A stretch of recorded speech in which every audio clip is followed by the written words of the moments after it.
Je vais commencer le live sur le fond des sujets ce dimanche avec une première information. Il semble que nous voulons aller faire la médiation entre la RDC et le Rwanda. Quand je dis nous voulons aller faire la médiation, vous savez de qui je parle. On veut aller faire la médiation. Il y a quelques jours, on était chez Kagame, tout sourire. Et donc après, la guerre s'est intensifiée à Goma. Goma est tombé. Et donc, il semble que nous voulons offrir nos services de médiateurs. On envisage, donc ce n'est pas encore dans la réalité, mais qu'on envisage la médiation en RDC, entre la RDC et le Rwanda. La médiation ou le dialogue que nous avons refusé dans notre propre pays, que nous avons refusé dans la classe politique, que nous avons refusé avec nos opposants, que nous avons refusé à nos syndicats, le dialogue que nous avons refusé à nos journalistes. Nous voulons aller faire ce dialogue-là en RDC avec nos amis congolais, rwandais. Je ne sais pas qu'est-ce que le petit Togo va aller chercher dans cette affaire. La crise en RDC est une crise très complexe qui a des origines très lointaines. Ça remonte même avant les indépendances. Ce qu'on voit là, ce ne sont que des épiphénomènes. Et à l'indépendance, on sait la crise que la RDC a connue, le Congo qu'on appelait à l'époque, la tentative de balkanisation, les querelles entre Lumumba, Kasavubu, Moïse Tshombe, le Katanga qui voulait s'autoproclamer indépendant. Après, Mobutu qui est rentré dedans, qui a neutralisé tout le monde, qui a pris le pouvoir, qui a régné longtemps. Après, il a été renversé par Kabila, Kabila père, Kabila fils. Après Tshisekedi, ce pays a une histoire très complexe et est au centre des convoitises qui va au-delà. Vous savez très bien que Kagame a derrière lui toute la communauté internationale. Kagame, c'est le Rwanda, c'est l'Israël, le petit Israël de la sous-région qui tient tout le monde au respect. Et Kagame se comporte comme Netanyahou. Donc, vous avez toutes les puissances qui sont derrière lui, qui lui donnent les moyens, parce qu'il y a des richesses à prendre au Congo. Ça, c'est les facteurs exogènes. Il y a des richesses à prendre au Congo. En même temps, le Rwanda joue sa survie. Ça, c'est les facteurs endogènes. Vous savez que le Rwanda, c'est un bout de territoire qui fait la moitié du Togo, 26 000 km², mais qui a 13 millions d'habitants. 13 millions d'habitants. Donc, il y a une surpopulation du territoire. Ils sont à plus de 1500, 2000 par kilomètre carré. Et donc, quand un territoire a autant d'habitants et qu'il est lui-même constipé chez lui, il cherche des débouchés ailleurs. Donc, le Rwanda est en train de chercher des débouchés ailleurs. Donc, il attaque la RDC, non seulement pour piller les ressources, mais pour élargir son espace, parce qu'il y a des gens à nourrir, il y a des populations à nourrir. Après, on a un chef d'État, Tshisekedi, qui n'incarne rien du tout. Tshisekedi, le problème qu'on a en Afrique, c'est qu'on n'a pas de leaders. On a des dealers, on n'a pas de leaders. On a des dealers, des gens qui utilisent l'État pour dealer, pour faire des business avec les Occidentaux ou avec les puissances étrangères, juste pour avoir de l'argent et jouir. C'est des dealers, ce n'est pas des leaders. On a eu des leaders à l'indépendance, ils ont été vite assassinés. Et puis après, on a eu des soudards à la tête des pays, des gens qui n'ont pas de patriotisme, qui n'ont rien, qui n'ont pas de vision, qui sont là juste pour leur propre bien, le bien de leur famille. Tu sais qu'il vendait de la pizza en Belgique, à Bruxelles. C'était un vendeur de pizza. C'était un vendeur de pizza avec des diplômes qu'on ne sait même pas s'il les a obtenus pas. Et c'est quelqu'un comme ça du jour au lendemain qui se retrouve à la tête d'un pays et qui porte aujourd'hui des bracelets de 600 000 $. Qui porte des bracelets de 600 000 $. Quelqu'un qui vendait de la pizza à Bruxelles. il devient président et il porte des montres de 600 000 $. Regardez bien ces montres. Il y a plusieurs articles. Sa femme était assistante sociale, donc si elle gagnait beaucoup plus, peut-être pas plus de 2 000 €.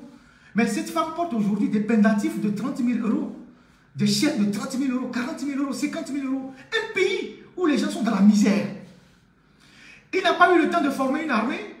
Il est de tous les voyages. Il se promène partout dans le monde. S'il y a une conférence des cafards, il est là-bas. S'il y a une conférence des moutons, il est là-bas. S'il y a une conférence des chèvres, il est là-bas. Pour lui, c'est voyager avec sa famille, faire la fête. Ses petits frères, sa femme, leurs frères, tout le monde est au cœur du pouvoir. On se partage les biens.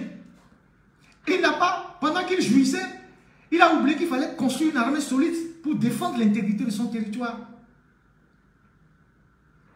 Les militaires congolais sont payés à 150 $. 150 $. Les militaires congolais sont payés à 150 $. Les députés sont payés à 21 000 $. Les députés qui sont à Kinshasa sont payés à 21 000 $. Ils ont des 4x4 Land Cruiser. Pendant ce temps, les militaires sont payés à 150 $. Après, il va recruter des mercenaires roumains. Il paye chaque mercenaire 10 000 $. Au premier coup de feu, les mercenaires ont déposé les armes. Ils sont rentrés au Rwanda. Bon, ils sont partis. 10 000 $ par mercenaire. Il payait 10 000 $ par mercenaire. Pendant ce temps, il paye 150 $ aux militaires de son pays. Et ça, c'est des patriotes. C'est des nationalistes. C'est des gens qui ont l'amour de la patrie. Plus grave, ils ont un de ses amis ou ses cousins, infirmier, ministre de la Défense. Un infirmier, ministre de la Défense, infirmier. L'infirmerie, c'est une noble profession. Mais ça n'a rien à voir avec la défense. Ils ont un de ses copains, ministre de la Défense, infirmier de son État. C'est ça aussi l'Afrique. Le népotisme, le communautarisme, le tribalisme, la gestion d'un pays par les amis, le médéfrérisme, s'il faut parler du Togo. Ils ont son ami, infirmier, ministre de la Défense. Je ne dis pas qu'il est infirme. Hein. Infirmier ne veut pas dire qu'il est infirme. C'est le domaine médical. Infirmier. Maintenant, lui, il est parti s'inventer des diplômes de juriste. Et quand la guerre a commencé, il va faire un discours où il plagie mot par mot. Il plagie, il recopie mot par mot. Churchill, vous connaissez Winston Churchill, un grand homme de la Deuxième Guerre mondiale. Il va plagier Nikita Khrouchtchev. Nikita Khrouchtchev était de l'URSS. Il va plagier le général Patton. Et il va plagier Macron. En un seul discours, il a plagié 4 leaders, dont 3 sont déjà décédés. Il a plagié Nikita Khrouchtchev. Il a plagié Winston Churchill. Il a plagié Patton. Et il a plagié Macron. En un seul discours. Et il commence à dire, nous allons faire la guerre sur les airs, au sol, en mer. Alors qu'il n'y a pas de mer à Goma. Ça, c'est ce que Churchill a dit. Il n'y a pas de mer à Goma. Vous voyez ça? Et c'est des incompétents comme ça qui ont la responsabilité de diriger l'Afrique. Je dis toujours, quand nous faisons la part des choses, il faut que nous situions nos propres responsabilités dans les dérives de nos pays. Il faut que nous situions nos propres responsabilités dans l'effondrement de nos pays. La responsabilité des autres, on la situe, c'est bien. Mais il faut qu'on situe nos propres responsabilités dans nos pays. Ce n'est pas les autres qui ont demandé à Tshisekedi de nommer un infirmier ministre de la Défense. Ce n'est pas les autres qui ont demandé à Tshisekedi de nommer un infirmier ministre de la Défense. Ce ne sont pas les autres qui ont demandé à Tshisekedi de payer ses militaires à 150 $. Ce ne sont pas les autres qui ont demandé à Tshisekedi de payer 10 000 $ aux mercenaires roumains. C'est ça la réalité. Il faut faire la part des choses. C'est ça l'objectivité. C'est ça l'objectivité. Il faut que nous mettions sur la place publique la responsabilité de nos dirigeants dans la misère et l'effondrement de nos peuples.